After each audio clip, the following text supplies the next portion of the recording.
मित्रों, उड़ीसा के पुरी में स्थित जगन्नाथ मंदिर में देश विदेश से लाखों श्रद्धालु दर्शन करने के लिए आते हैं और यहाँ हर साल निकलने वाली रथ यात्रा की तो बात ही निराली है।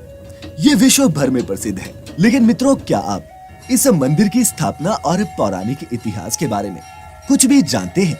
अगर नहीं जानते तो आपको आज की इस वीडियो के माध्यम से घर बैठे बैठे ही सुनाएंगे भगवान जगन्नाथ के इस अलौकिक मंदिर की कथा, जिसे सुनकर आपको अवश्य ही आनंद की अनुभूति होगी। नमस्कार और द डिवाइन टेल्स पर आपका स्वागत है। मित्रों, बहुत समय पहले की बात है। मध्य भारत में मालवा नाम का एक राज्य हुआ करता था, जिसके राजा इंद्रद्युम्न थे। इंद्रद्युम्न के पिता का नाम भारत और माता का नाम सुमति था।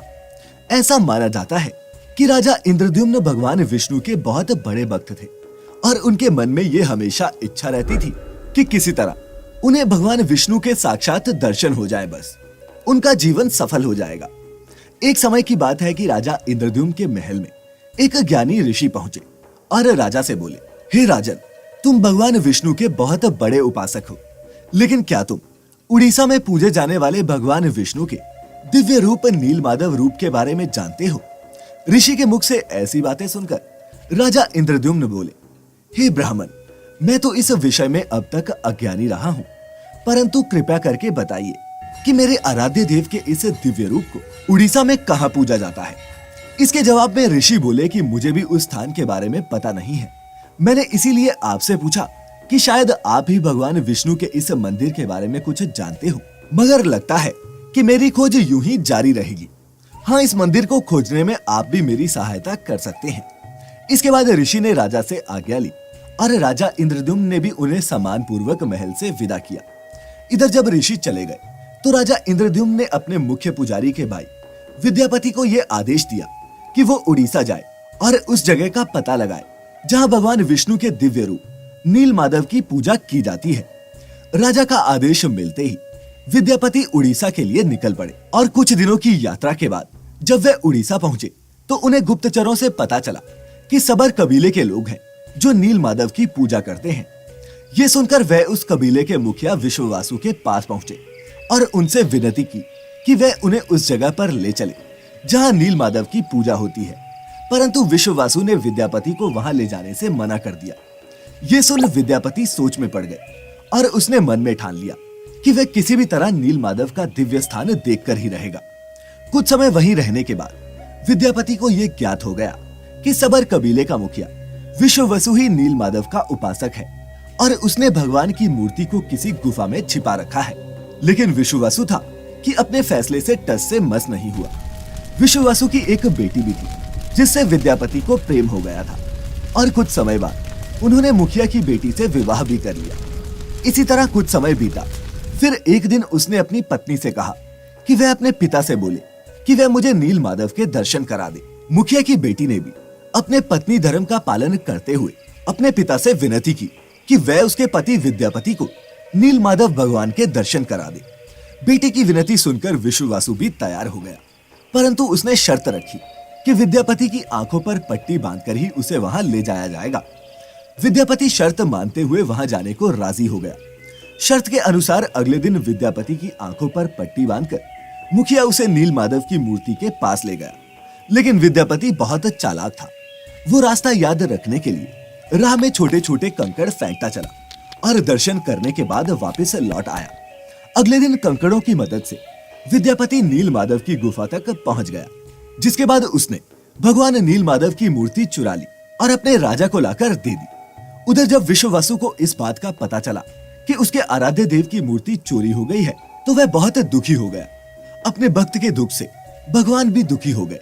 भगवान गुफा में लौट गए, लेकिन साथ ही उन्होंने राजा इंद्रद्युम्न को साक्षात दर्शन दिए और वादा किया कि वो एक दिन उनके पास जरूर लौटेंगे, बशर्ते कि वो उनके लिए एक विशाल मंदिर का निर्माण करवाए। राजा ने एक भव्य मंदिर भी बनवा दिया और फिर भगवान विष्णु से मंदिर में विराजमान होने के लिए कहा।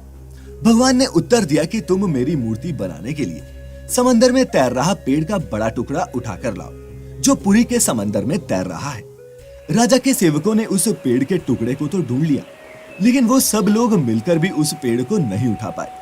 तब राजा को समझ आ गया कि भगवान नीलमाधव के अनन्य भक्त सबर कबीले के मुखिया विश्ववसु की सहायता लेनी पड़ेगी।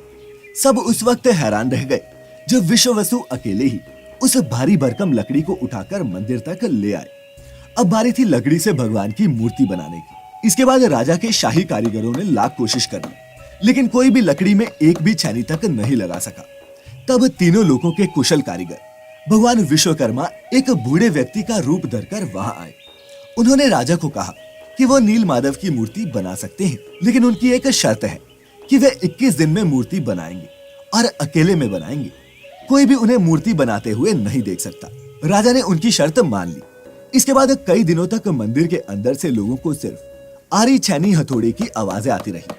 फिर 15 दिन बाद राजा इंद्रद्युम्न की रानी गुडिंचा खुद को नहीं रोक पाई और जब वह मंदिर के दरवाजे के पास पहुंची तो उसे कोई आवाज नहीं सुनाई दी। वह घबरा गई। उसे लगा बूढ़ा कारीगर मर गया है। उसने राजा को इस बात की सूचना दी कि अंदर से कोई आवाज नहीं सुनाई दे रही है। राजा भी डर गया और सभी शर्तों और चेतावनियों को दरकिनार करते हुए उसने मंदिर का दरवाजा खोलने का आदेश दिया। जैसे ही कमरा खोला गया तो बूढ़ा व्यक्ति गायब था और उसमें 3 अधूरी मूर्तियां पड़ी मिली थी। भगवान नील माधव और उनके भाई के छोटे छोटे हाथ बने थे, लेकिन उनकी टांगे नहीं बनी थी, जबकि सुभद्रा के हाथ पांव बनाए ही नहीं गए थे। राजा ने जो हुआ इसे भगवान विष्णु की इच्छा मानकर इन्हीं अधूरी मूर्तियों को स्थापित करने का फैसला किया और तब से लेकर आज तक तीनों भाई बहन इसी रूप में जगन्नाथ पुरी के भव्य मंदिर में विद्यमान है। इसके अलावा कहीं कहीं ये भी पढ़ने को मिलता है कि एक रात भगवान विष्णु ने राजा को सपने में दर्शन दिए और बताया कि नीलांचल पर्वत की एक गुफा में मेरी एक मूर्ति है जिसे नील माधव कहते हैं। तुम एक मंदिर बनवाकर उसमें मेरी इस मूर्ति की स्थापना कर दो। राजा ने अपने सेवकों को नीलांचल पर्वत की खोज में भेजा और वहीं से इन तीनों मूर्तियों को लाकर वर्तमान जगन्नाथ मंदिर में स्थापित किया गया। और ऐसा माना जाता है मित्रों कि जगन्नाथ मंदिर में स्थित नील माधव की मूर्ति में आज भी उनका दिल धड़कता है और उन्हें कभी कभी बुखार भी आता है, और जब उन्हें बुखार की दवा दी जाती है तो वे ठीक भी हो जाते हैं। खैर, कभी मौका मिले तो उड़ीसा जाएं और भगवान जगन्नाथ के दर्शन जरूर करें। उम्मीद करता हूँ कि भगवान जगन्नाथ जी की ये कथा आपको पसंद आई होगी। अगर आई हो तो इसे ज्यादा से ज्यादा लाइक और शेयर करें। साथ ही ऐसी ही और भी पौराणिक और धार्मिक कथाओं के लिए सब्सक्राइब करें हमारा YouTube channel the divine tales, या फिर लाइक करें हमारा Facebook पेज। फिलहाल आज की इस वीडियो में इतना ही। अब हमें इजाजत दें। आपका बहुत बहुत शुक्रिया।